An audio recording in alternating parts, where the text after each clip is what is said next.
Hello, students, and good morning to all of you. And this is Vijay Singh, and this is the subject Financial Accounting, Unit Second. This is a continuation of accounting treatment for shares. This is a fifth lecture.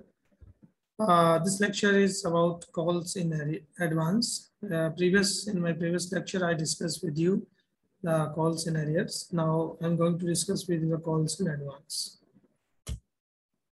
तो basically calls in advance क्या होता है? Sometimes shareholders pay a part or whole of the amount of the calls not yet made.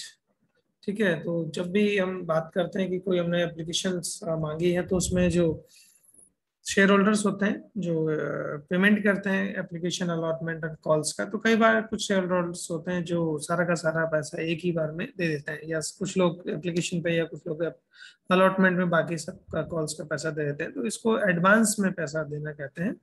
The amount so receive from the shareholder is known as calls in advance. जो भी पैसा आपको मिलता है वो कॉल्स इन एडवांस कहलाता है. The amount received in advance is a liability of the company. क्योंकि जो भी कॉल्स इन एडवांस होगा वो लायबिलिटी हो जाएगी, क्योंकि फिर कंपनी की जिम्मेदारी है कि वो उनका जो शेयर्स हैं वो उनको दें या उनकी जो पेमेंट है उनका बना के रखें. एंड द अमाउंट तो that should be credited to calls in advance account. ठीक है, इसको इसीलिए कॉल्स इन एडवांस अकाउंट के क्रेडिट साइड में इसको लिखा जाता है. Amount received will be adjusted towards the payment of calls as and when they become due. जो भी अमाउंट रिसीव्ड होती है उनको एडजस्टेड टू किया जाता है पेमेंट ऑफ कॉल्स में, या व्हेन दे बिकम ड्यू, या जब वो ड्यू होती है. According to table A of companies act provides for the payment of interest on calls in advance at a rate not exceeding of 6%. ठीक है, according to table ए जो companies act है उसकी टेबल ए में जो भी कॉल्स इन एडवांस का पैसा आपको मिलता है वो 6% पर एनम के रेट से आपको उसमें इंटरेस्ट भी पे करना पड़ेगा अगर कोई क्लेम करेगा. तो following journal entries is recorded for the amount of calls received in advance. ये जनरल एंट्रीज आपकी होंगी. पहले आप करेंगे bank account debit to calls in advance account when the amount of advance calls is received. जब आपका जो calls का पैसा आपको रिसीव होगा उसको हम इस टाइप से एंट्री करते हैं, bank account debit to calls in advance account. ठीक है, दूसरा when the on the due date of the calls, जब ड्यू डेट होंगी, the amount of calls in advance is adjusted to by following entry. जब वो date आए call आएगी, यानी कि फर्स्ट कॉल का सेकंड कॉल का पैसा फर्स्ट कॉल में दे दिया, तो जब सेकंड कॉल आएगी उसमें एडजस्ट कर लिया जाएगा. ऐसे लिखा है calls in advance account debit, इसको डेबिट करेंगे, यहाँ पे क्रेडिट हुआ या डेबिट हो जाएगा. टू पार्टिकुलर कॉल्स, कॉल्स का मतलब है यहाँ पे फर्स्ट कॉल या सेकंड कॉल जिसमें भी आपने है उस कॉल्स का नाम हम यहाँ पर लिख देंगे. ठीक, the calls in advance are adjusted with the calls money due. Then the balance in the calls in advance amount is account is known as separate item under the title equity and liability in the company's balance sheet under the head current liabilities. जो balance होता है calls in advance का, तो it is shown in the separate under the equity and liability on the company's balance sheet and under the head of current liabilities and sub head of other current liabilities में भी हम इसको डाल सकते हैं. It is not added to the amount of paid up capital. Paid up capital में इसको नहीं दिखाना है.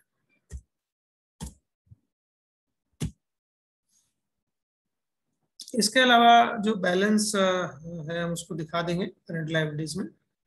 Then it is not added to the amount of paid up capital as calls in advance is a liability of the company. It is under the obligation and if provided by the article and to pay interest on the such amount. इसको हमें amount भी पे करना पड़ता है from the date of its received and up to the date of appropriate calls due. जब वो पैसा रिसीव होता है और जब तक वो कॉल्स ड्यू होती है तब तक हम उस पर इंटरेस्ट पे कर सकते हैं. Stipulation is generally made in the article and regarding the rate of interest which is payable, and however if the article are silent on that, so table A has given the applicability the calls in advance at a tax rate of 6% per annum not exceeding 6%. तो accounting treatment of interest on calls, क्या accounting treatment होगा अगर हम interest on calls in advance as follows. First one for the payment of interest, अगर आप payment करेंगे तो interest on calls in advance account to debit to bank account आप कर देंगे तो आपका जो जनरल एंट्री वो क्रिएट हो जाएगी. देन या इसकी जगह हम कर सकते हैं इंटरेस्ट ड्यू। अगर आप इंटरेस्ट ड्यू करेंगे, दो एंट्री भी आपको बना सकते हैं। सेकंड का ए, इंटरेस्ट ड्यू करना था, interest on calls and advance account debit to sundry shareholders. और बी, इसका हम कर सकते हैं इंटरेस्ट पेड में, अगर आपने पे किया है तो sundry shareholder account debit to bank account, तो आप उसको पे कर रहे हैं, पहले ड्यू करेंगे फिर पे करेंगे, या सीधे आपका पेमेंट का interest calls and account debit to bank account भी आप कर सकते हैं। ठीक है, तो इस तरीके से जो कॉल्स एंड एडवांस है, इसका जो अकाउंटिंग ट्रीटमेंट है थ्योरेटिकली वो किया जा सकता है। न्यूमेरिकल की अगर हम बात करें, this is the numerical problem. As you see here, Konica Limited registered with authorized equity capital of rupees 2 lakh divided into 2000 shares of rupees 100 each। ठीक है, 2 लाख के ऑथराइज कैपिटल है, 2000 शेयर्स है उसके, यानी कि 2000 into 100 हुआ, 100 रुपीज का एक शेयर उसके पास है। Issued for the subscription 1000 share. इस कंपनी ने, कॉनिका लिमिटेड ने 1000 शेयर जो है पब्लिक में शेयर इशू कर दिए एट ₹25 पर शेयर ऑन एप्लीकेशन। 25 रुपए आपका एप्लीकेशन पे, ₹30 on allotment, ₹20 on first call and balance as and when required. ठीक है, बाकी जो फाइनल कॉल, इसको हम कह सकते हैं सेकेंड एंड फाइनल कॉल, तो जब भी कंपनी को जरूरत होगी वो उसको ले लीजिए। Application money of 1000 share was duly received. जितना हमने एप्लीकेशन मांगी थी वो सबका सब एप्लीकेशन आपको मिल गई। An allotment was made of to them, allotment भी हो गया। Allotment amount was received in full when the first call is made. जब आपकी फर्स्ट कॉल इसमें आई, the shareholder fail to pay the amount on the 100 share held by him, and another shareholder with 50 shares paid the entire amount of his shares। ठीक है, इनमें से दो, कुछ शेयर होल्डर ऐसे थे जिसके पास 100 शेयर थे, उसने एडवांस एरियर जो है वो पे करने में फेल हुआ, और एक ऐसा था जिसके पास 50 शेयर से उसने एडवांस पेमेंट उसका कर दिया। तो ये दोनों बातें यहाँ पे आ गई, कॉल्स इन एरियर का भी क्वेश्चन इसमें आ गया और एडवांस का भी। Company did not make any another call, उसने फिर आके कोई कॉल नहीं बनाई है। Give necessary general entry in the books of record of this capital transaction. तो एक हमने करना क्या है सॉल्यूशन में, सबसे टॉप में books of Konica limited, general entries in the books of Konica limited भी आप लिख सकते हैं। डेबिट पार्टिकुलर अमाउंट अलग, debit and credit amount rupees में। सबसे पहले आपने क्या करना है, 1000 शेयर्स इंटू 25 आप करेंगे, तो bank account debit to share equity share capital, क्योंकि इक्विटी शेयर तो नाम उसका हम लिख देंगे equity share capital. Then money received on application for 1000 shares at the rate of ₹25 per share, 25,000। Then share allotment, उसके बाद हमने क्या करना है, इस पैसे को इसको क्या करना है, फिर हमने जो एप्लीकेशन मनी रिसीव हुई है उसको हमें फिर शेयर कैपिटल में ट्रांसफर करना होता है। तो equity share capital account debit to equity share capital account. ठीक है, ऊपर एप्लीकेशन है तो नीचे शेयर कैपिटल है। Amount transfer of application money of 1000 share to share capital 25,000। Then equity share allotment due करना होता है, सबसे पहले अलॉटमेंट ड्यू करेंगे, तो equity share allotment account debit to equity share capital account 30,000, क्योंकि 30 रुपीज पर शेयर का 1000 इंटू 30,000 रुपीज आपका अलॉटमेंट ड्यू हो गया। तो allotment money due of 1000 shares of ₹30 पर share.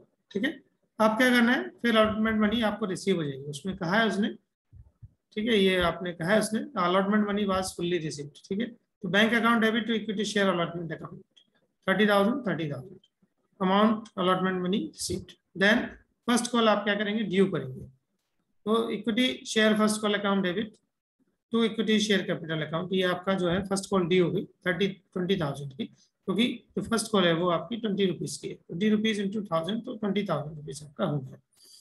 First call money due on 1000 shares at the rate of 20 rupees. Now the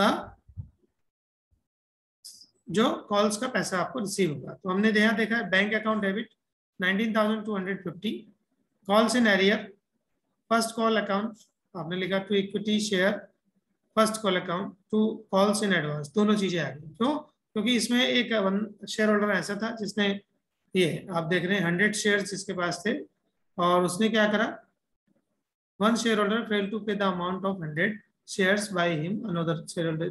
100 share उसने, यानी कि किसका, कॉल का, कॉल कितनी है 20 रुपीज की, 100 इंटू 20 2,000 रुपीज वो पे नहीं कर पाया, तो ये हो गया कॉल्स इन एरियर अकाउंट। ठीक है।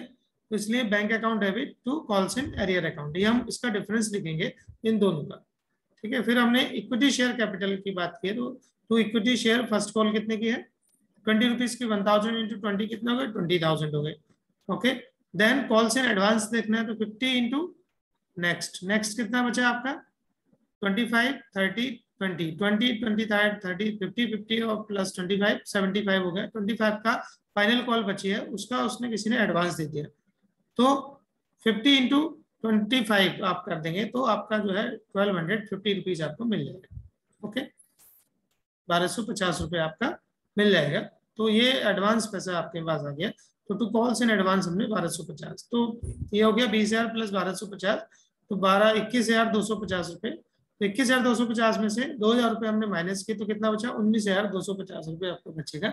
इसलिए बैंक अकाउंट में हमें कितना पैसा मिला, केवल 19,250 रुपये, क्योंकि ये कॉल्स इन एरियर हो गया, जो पैसा हमें मिला नहीं, और ये हमारा एडवांस आ गया, तो ये प्लस हो, कुल मिला के हमारे पास 19,250 रुपये ही आपको यहाँ पर मिलेंगे।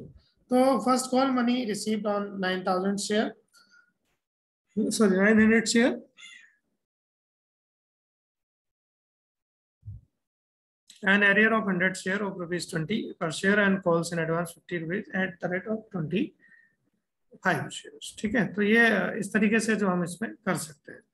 इसके अलावा एक और क्वेश्चन आप देख सकते हैं यहाँ पर, Rohit and company limited issued 30,000 shares of 10 rupees each, 3 on application, 3 on allotment, 2 on first call, and after 2 months, and all money due on allotment was received, but when the first call was made, shareholder having 400 share did not pay the first call, and shareholder having 300 share paid the money for the second and final call of ₹2, which had not been made as yet. Give the necessary general entry. तो हमने final call मांगी नहीं, लेकिन उससे पहले किसी ने हमें पैसा दे दिया, तो सेम एंट्री आपकी बनेगी। आप देख रहे हैं यहाँ पर केवल अंतर क्या है कि जो अमाउंट है 30,000 इंटू 10 तो आपका हो गया। तो एप्लीकेशन आपकी कितनी, 3 की, अलॉटमेंट 3 और फर्स्ट कॉल 2 रुपीज का। तो सबसे पहले एप्लीकेशन आप करेंगे bank account debit to share application 90,000, 30 into 3 90,000, ठीक है। Application money received on 30,000 shares at ₹3। फिर आपका जो एप्लीकेशन मनी है वो ट्रांसफर कर देंगे। तो application share application account debit to share capital account 90,000, application money transfer to share capital account. फिर अलॉटमेंट ड्यू करेंगे, allotment account debit to share capital account, ये ड्यू हो गया at the rate of 3। Narration जरूर लिखनी है, किसी में भी बिना नरेशन के क्वेश्चन पूरा नहीं होता है।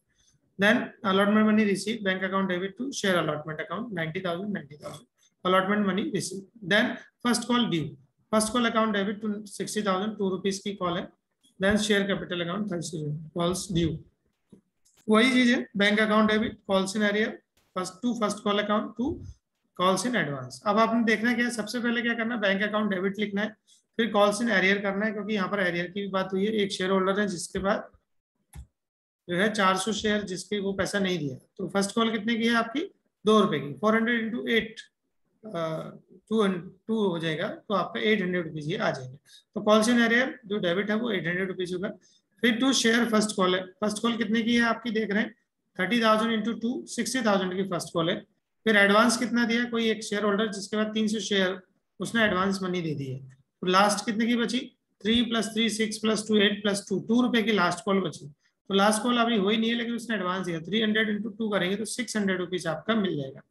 Calls in arrear 400 share at the 2 per share and calls in advance 300 at the rate of 2 per share, वो आपको यहाँ मिल जाएगा। तो इस तरीके से डिफरेंस 60,600 हुआ, तो यहाँ पर 800 माइनस किया तो 59,800 आपका जो पैसा है वो कॉल का पैसा आपको मिलेगा। So this is all about the calls in advance and arrear.